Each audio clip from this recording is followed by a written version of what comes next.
Hello everyone, welcome to the session.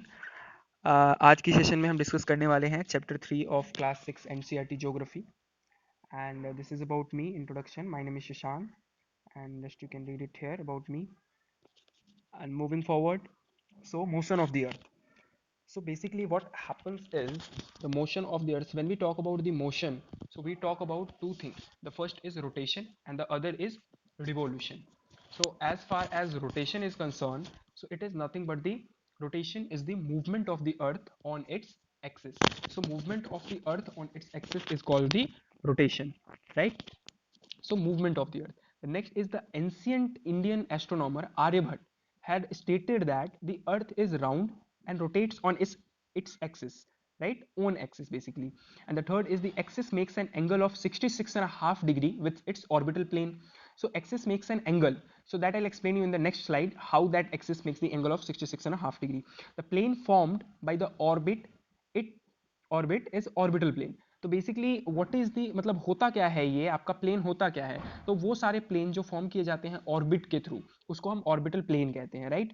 The next thing is the earth takes about 24 hours to complete one rotation around its axis. So it takes 24 hours, so remember this.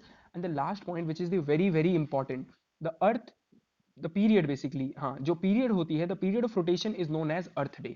The period of rotation, so one should know this, that the period of rotation is known as earth day. So this is the daily motion of the earth, so just remember this. And at the end of this slide I would like to ask a question: what would happen if the earth did not rotate?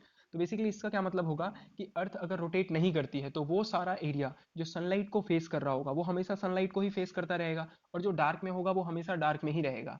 तो मतलब if you can understand the consequences of the same is, तो क्या होगा उसका consequence, कि जहाँ पे darkness है वहाँ पे फ्रीजिंग कोल्ड हो जाएगा, ठंड हो जाएगा बहुत ज़्यादा. एंड जहाँ पे आपका सनलाइट आ रहा है वहाँ पे हमेशा गर्मी ही बहुत ज़्यादा हो जाएगी. सो एक्सट्रीम वेदर कंडीशंस हो जाएंगे जिसके थ्रू आपका लाइफ पॉसिबल नहीं होगा in long run. So that would be the consequences of that thing, right?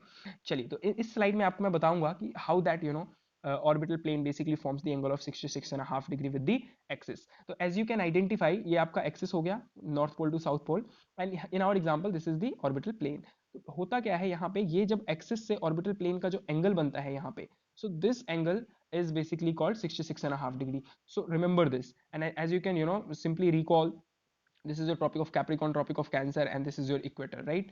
So चलिए आगे बढ़ते हैं without any ado. The next is, as I already mentioned, there are two types of basically motion: revolution and rotation. So here we have revolution. So what is revolution? The movement of the earth around the sun in a fixed path और orbit, which is elliptical orbit कह सकते हो आप, या elliptical path कह सकते हो, उसी को हम क्या कहते हैं? रिवोल्यूशन कहते हैं. So revolution is nothing but the movement of the earth around the sun in a fixed path or orbit is called the revolution. Okay, and it takes 365 days and 1 by 4 days to complete basically one revolution around the sun. and अगर आप इसी को जोड़ते जाओ तो कितना time लगता है, मतलब 365 दिन plus 1 by 4 of a day which is 6 hour. तो ऐसे 6 hour करके consecutively if you can add it for the next 4 years, तो आपका एक दिन बन जाएगा. तो इसीलिए a leap year after gap of 4 year होता है आपका. ठीक है, तो आई होप ये पॉइंट आपको क्लियर है. If not then this is very very easy. Let me explain you one more time. तो मूवमेंट क्या होता है, जब ये देखो, ये अपना अर्थ हो गया, and this is this sun, this is okay, this is sun and this is our mother earth, right? So when earth revolve around the sun, ठीक है, ये अर्थ का रिवॉल्यूशन होता है सन के अराउंड. तो ये किस पे होता है? ये जो पाथ है, this is the path, right? तो इसको हम क्या कहते हैं? This is called the elliptical path और the elliptical orbit. It is fine, ये तो क्लियर होगा. द नेक्स्ट थिंग इज, अब ये जो टाइम लेता है ना, so it takes basically the revolution takes basically 365 days and 6 hour. ठीक है, तो मतलब हर साल में 365 दिन प्लस 6 घंटे लगते हैं. तो हम क्या करते हैं, फॉर आवर कन्वीनियंट, जो कैलेंडर को हम एडजस्ट हमने किया हुआ है, वो हर साल से 6 घंटे निकाल के और 4 साल बाद एक लीप ईयर ऐड कर देते हैं. फाइन. तो इससे क्या हो जाता है, आपका 365 डेज बेसिकली ऐड करके आपका 1 year बनाता है, और कॉन्जिक्यूटिवली आफ्टर 4 year आप one day ऐड हो जाता है कैलेंडर में, which is a leap year is of 366 days. So is it clear now? Okay, so moving forward, जरा अब तेजी से बढ़ते हैं आगे की तरफ. The next point which we have is the season.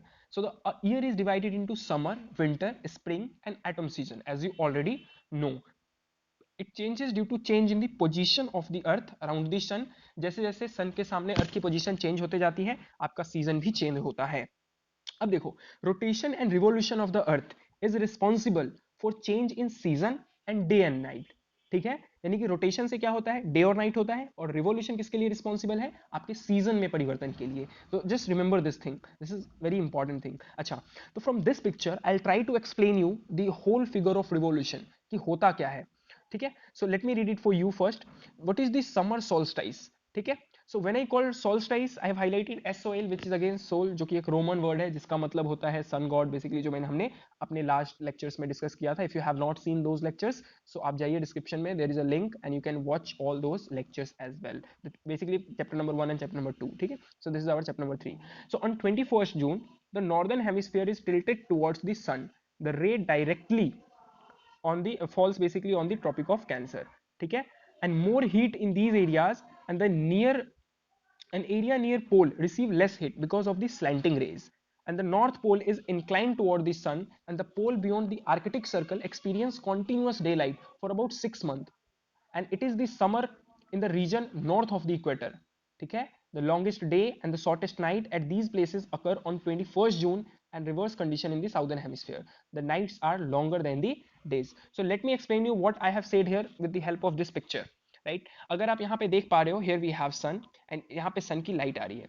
जब यहाँ पे सन की लाइट आ रही है, जब यहाँ पे सन की लाइट आ रही है, तो क्या होगा, यहाँ पे डायरेक्ट रेज आ रहा है, और डायरेक्ट रेज कहाँ पे पड़ रहा है आपका, ट्रॉपिक ऑफ, कहाँ पे पड़ रहा है, ट्रॉपिक ऑफ कैंसर। जब ट्रॉपिक ऑफ कैंसर पे डायरेक्ट रेज पड़ रहा है, तो this is the northern hemisphere and this is the southern hemisphere, मतलब कि ये आपका साउथ पोल है, ये आपका नॉर्थ पोल है।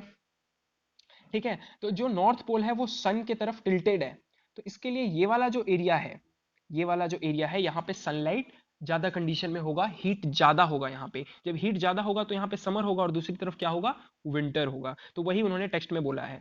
और 21st जून को जो इक्वेटर के नॉर्थ में होंगे, तो there we have what we have is the summer in the northern hemisphere और winter in the southern hemisphere. तो इसी कंडीशन को हम क्या कहते हैं, समर सोल्स्टाइस कहते हैं। और इसका reverse if you can see here sunlight यहाँ पे आ रहा है, और ये कहाँ पड़ता है, तो ट्रॉपिक ऑफ कैप्रिकॉर्न पे पड़ता है सनलाइट यहाँ पे डायरेक्टली। और इससे क्या हो जाता है आपका, अगर आप देख पाओगे तो साउथ पोल जो है वो टिल्टेड है टुवर्ड्स द सन। तो इस कंडीशन को जब ऐसा होता है, तो नॉर्दर्न हेमिस्फीयर में विंटर और साउदर्न हेमिस्फीयर में समर होता है, और इसी को हम क्या कहते हैं, विंटर सोल्स्टाइस कहते हैं। अब एक चीज और यहाँ पे ध्यान देने वाली है दोनों कंडीशंस में। If you can see in case of summer solstice, आप देखोगे तो नॉर्थ पोल में ना, यहाँ पे जो आपका नॉर्थ पोल वाला पार्ट है, यहाँ पे कंटिन्यूअसली फॉर 6 मंथ आपका डे रहेगा। क्यों रहेगा, क्योंकि सन की लाइट वहां पे स्लैंटिंग पड़ रही है, और वो कंटिन्यूअसली वहां पे डे रहेगा, नाइट नहीं होगा। और सिमिलरली इन साउदर्न हेमिस्फीयर वहां पे नाइट रहेगा, बिकॉज वहां पे सन की रे पहुंच ही नहीं पा रही है। अगर आपको याद हो, हमने लास्ट क्लासेस में डिस्कस किया था कि जो अर्थ की शेप है वो क्या है,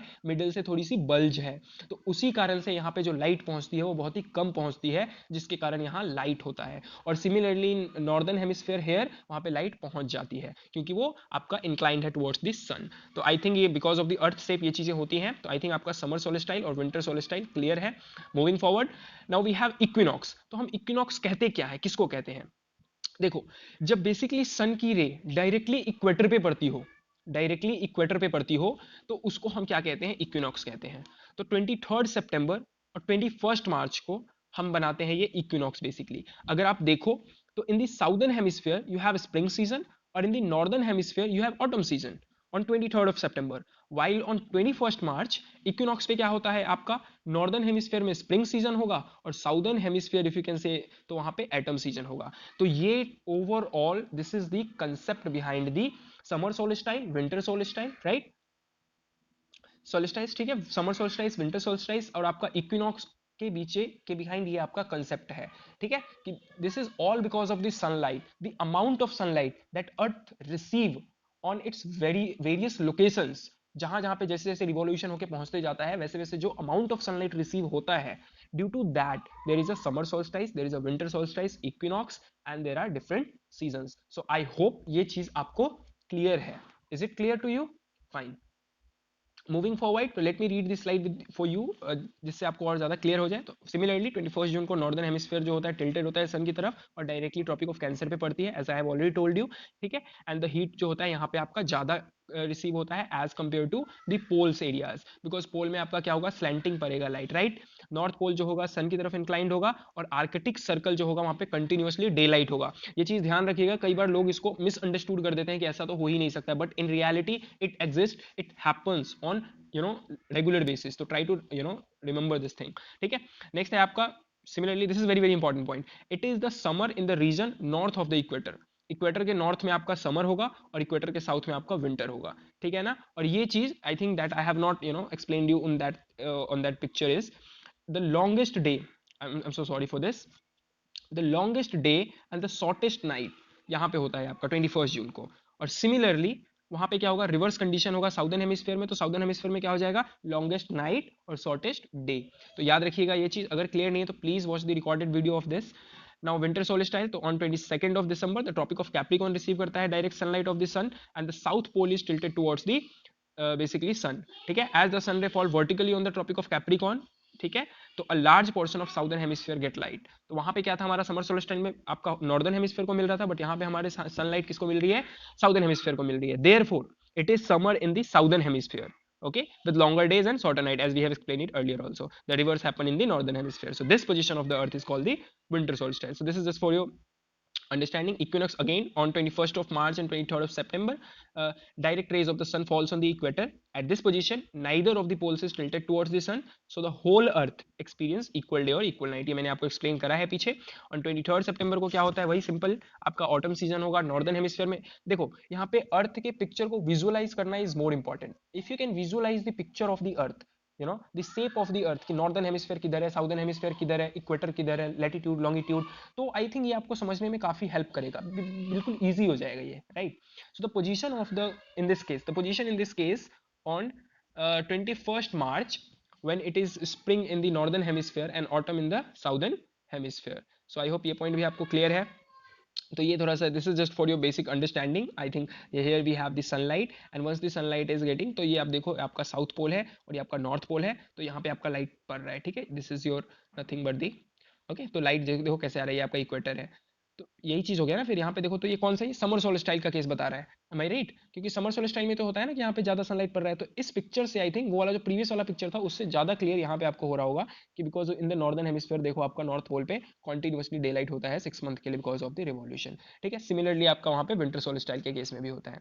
ठीक है, और इक्विनॉक्स के केस में तो इक्वेटर पे पड़ता है सनलाइट डायरेक्टली, तो वो इक्वल ही होता है, राइट। चलिए चलिए चलिए मूव करते हैं, आगे बढ़ते हैं। सो the very first question for you, यही था हमारे बेसिकली मोशन ऑफ द अर्थ के अंदर। तो याद रखिएगा हमेशा, अगर नहीं क्लियर हो तो please go and watch it again one more time, I request you. So the very first question is the daily motion of the earth is called what, so it is the earth day, fine. The next question what we have is the earth travel around the sun in a dash path, तो which is the elliptical orbit भी कह सकते हो आप, elliptical path भी कह सकते हो। ठीक है, the third question we have is the sun rays fall vertically on the tropic of dash on 21 June. मतलब यहाँ पे हम किसकी बात कर रहे हैं, यहाँ पे आपको याद होना चाहिए 21 जून से हम समर सोल्स्टाइस की बात कर रहे हैं। तो समर सोल्स्टाइस के केस में क्या होता है, आपका ट्रॉपिक ऑफ कैंसर पे डायरेक्ट रेज पड़ती है। ठीक है, चलिए चलिए नेक्स्ट आगे बढ़ते हैं। Direct rays of the sun fall on the equator, बोल रहे हैं कि इक्वेटर पे direct rays of the sun कब होता है, तो आप दोनों एग्जांपल ले सकते हैं। यस, सितंबर का भी एग्जांपल है यहाँ पे और मार्च का भी example, both are fine. I have taken March here but you can take September as well. So these are the practice questions for today session. The differentiate between the summer and winter solstice, तो आप करेंगे इसको। And why do the poles experience about 6 month day and 6 month night, तो ये भी I think it is clear to you. And the third, which is very very important question, is why does the southern hemisphere experiences winter and summer solstice in different time than that of the northern hemisphere? तो ऐसा क्यों होता है, question ये पूछना चाह रहा है कि साउदर्न हेमिस्फीयर में एक्सपीरियंस करता है विंटर, साउदर्न हेमिस्फीयर एक्सपीरियंस करता है विंटर और summer solstice in different times, ऐसा क्यों होता है? तो I hope you can answer this. If you have any doubt, please post in the comment section. So once again, thank you very much for watching this awesome session, and I would urge you to please आप like करें, share करें, subscribe करें among your friends to our channel, and जल्दी मिलते हैं in the very next session of ours. Thank you so much everyone.